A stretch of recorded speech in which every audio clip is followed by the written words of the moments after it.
Hey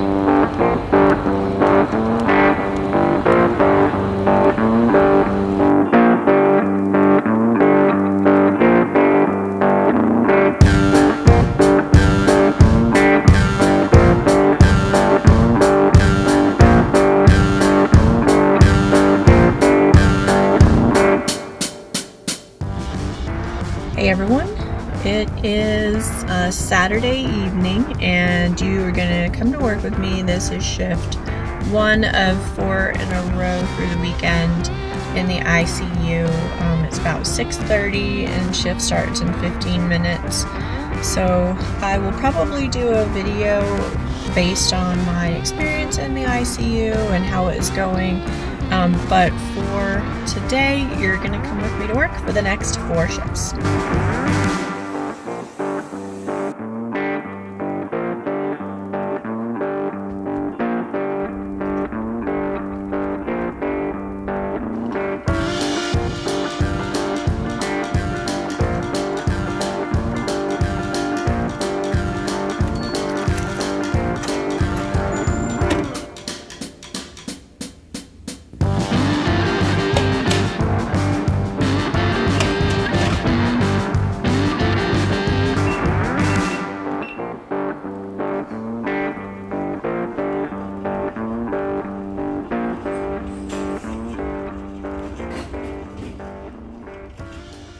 So shift number 1 of 4 is down. It was actually a really easy night. I got floated to one of the other med-surg units, a hem-onc unit, to task. No taking patients, just tasking. So it ended up being really easy. You don't get very many easy, quiet nights like that very often, so you don't jinx it. But anyway, so heading home now, just leaving the hospital to get some sleep and do it all over again tomorrow.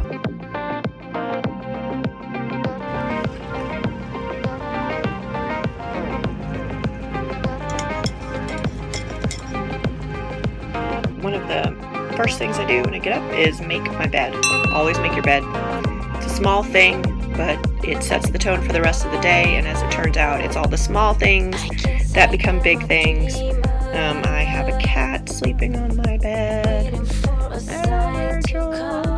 So I could move him to make the bed, but while I finish my coffee, he can just chill, and then we'll make the bed.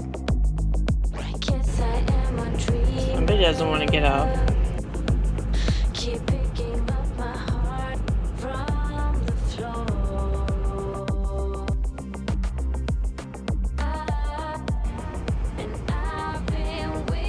Obviously we're driving to work. I have a 47 minute commute, so it gives me a little bit of time. But when I first get to work, my particular workflow is I go to the nurse's station where the charge nurse sits and get my patient assignments, and I also find out what the day shift nurse, who the day shift nurse was or nurses for those patients that I need to get a report from. As soon as I get a report, I go check on the patient. You've got to put eyes on the patient. I've heard stories that nurses go in to do med pass at 9 p.m. and find the patient altered or unresponsive, and turns out they haven't been in the room yet at all since shift change and have no idea when the patient's last normal baseline was. That is insane. Do not do that. Put eyes on your patient as soon as you get a report, even if they're on telemetry. That's just a good practice. Make sure that their IVs are working. Make sure that the drips or IV fluids that you were told in report are actually running at the rate they're supposed to be running at, or what you were told. I've gotten a report that drips like Levo or Precedex were running at a certain rate and went in the room to find them at a different rate. That's huge. That's really big. So that's super important. Make sure you're verifying all of your IV drips and fluids when you go to check on your patient. I also like to start my assessments and my med pass as soon as possible. So in the ICU, we do vital signs every hour at the bare minimum. Sometimes every 15 minutes, sometimes every 30 minutes. It really just depends on the patient's condition and if they're on pressors, that kind of thing. But I like to get a start on that immediately. we do assessments on each patient 3 times a shift. So I like to do that right off the bat pretty quickly. Reason being, if one of my patients were to suddenly deteriorate throughout the shift, like a need for emergent intubation or a code blue, God forbid, then, you're pretty much committed to that room for the next hour plus. And it might be kind of difficult to get in and to see your other patient, and then you might get behind in your medications or your assessments or things like that. And even though you have coworkers that you can send in to kind of keep an eye on things, it's just kind of automatically putting you in a situation where you're rushed or behind. And I don't like to do that. I like to stay ahead of everything, to make sure I'm on time and kind of take care of my tasks and interventions and things like that as soon as possible. And then that way, if something does happen, I'm not suddenly in the weeds and struggling and drowning. Once I've put eyes on my patients, checked them to make sure that they're clean, that they haven't soiled themselves, that, they need any immediate medications at 6 or 7 that wasn't done already by the day shift nurse, then I'll kind of sit down, take a look more in depth at their chart, start going over all that record to see what their upcoming meds are, what they were like during the day, what were the other notes from the providers who saw that patient during the day. Just kind of get a feel, especially if I'm not familiar with that patient. If I'm familiar, I've had that patient at least for a day or so, I'm pretty familiar with their record at that point. I check labs immediately. That's really important. In the ICU, we do a lot of lab work, a lot of electrolyte replacement. So I need to know what my labs are. We have a lot of frequent draws, Q4 BMPs, things like that. So I like to make sure that all of that has been done, because sometimes that has not been done, or something's running late, or if it's a new admit and they need a urine sample, a stool sample, a respiratory panel, whatever. I want to make sure that that stuff is done, or that I'm able to get those collections as soon as they're available so we can send them. So that just kind of gives me an idea of, what I need to accomplish during the course of the shift, and how to prioritize what of it needs to be done sooner rather than later if I'm able to. So in the ICU, we take 2 patients unless one of them has transfer orders for the floor, and then we'll take 3. I hate it. I've had transfer patients where there's bare minimum, they don't ask for anything. You only have to do 3 sets of vitals on them every 4 hours, 1 assessment, and they're easy peasy. And I've also had transfer patients that were more work than my ICU patients, on the call light every 20 to 30 minutes. And after so much of that, when they're detracting from your other patient care, that's usually when I have a very tactful come to Jesus talk with them about that kind of thing. Patient ratios are, of course, a hot button topic no matter what nurse you ask, and frankly, I agree completely. I have worked med-surg and was expected to take 6 patients at night. If those 6 patients were, relatively low maintenance or pretty straightforward and stable, not bad. But sometimes if they were hard, that's a lot, and you drown for 13 hours. Sometimes 4 patients, if they're really intense, can make you drown for 13 hours, and there's nothing more frustrating than that. But that's a video for another day. I won't get into that today. We'll do another video on the state of nursing in America.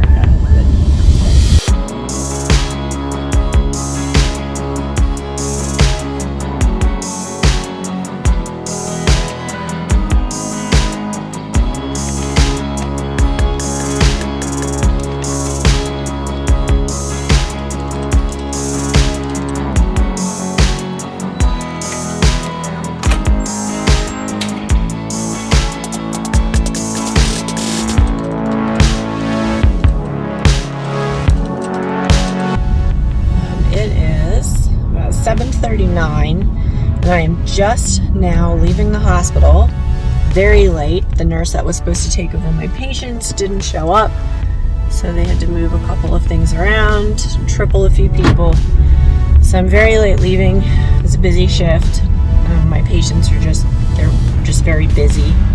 Have a lot of stuff that needs doing, a lot of interventions and tasks and wound care and stuff like that. So I'm tired, heading home. Shift 204 is down.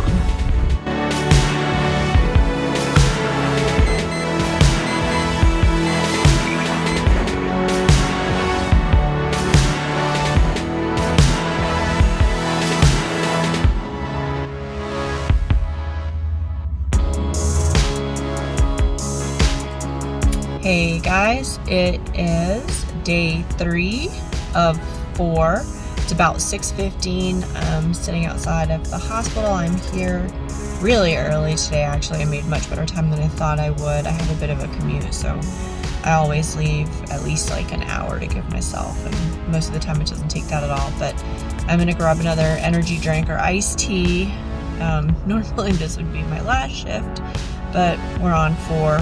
We're supposed to have a mandatory meeting tomorrow, an hour after my shift ends. I'm not hanging around for that. I will do the team's call-in on the way home so I can get some sleep and come back tomorrow night. But anyway, hopefully I'll get my same patients back, just because that makes continuity of care better, and I know the patients, so that makes it a little bit easier. We shall see what happens if either of them were transferred out or anything like that. But anyway, here we go.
It is about 7:44 in the morning, and I just left the hospital again. It's another super late leave. Normally I'm out by 7:15, especially if it's a returning day shift nurse who's getting the patients back, and it seems like I keep having to give report to all new nurses, which takes substantially longer, especially if they're not at all familiar with the patient. I am exhausted. I had a patient in substance abuse withdrawals that they're a lot of work, and that patient just really ran me ragged and tuckered me out. So I'm really feeling it. This is going to be a long drive home to stay awake. Might have to stop and get something to eat, but anyway, 3 of 4 down.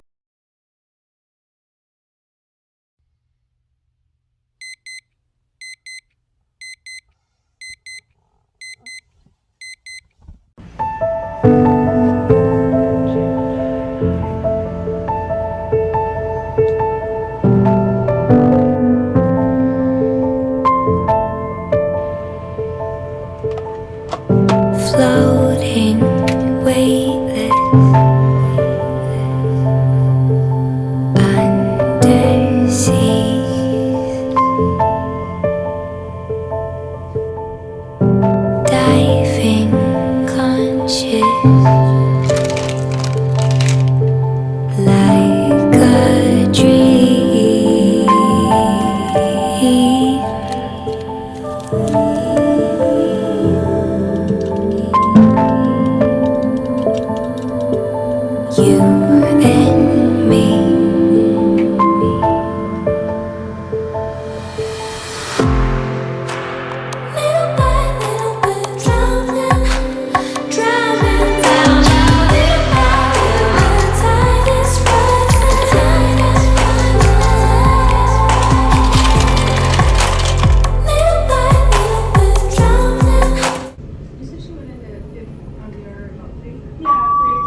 like these frozen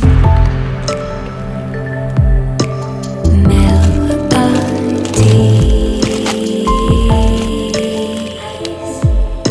and suddenly I only want to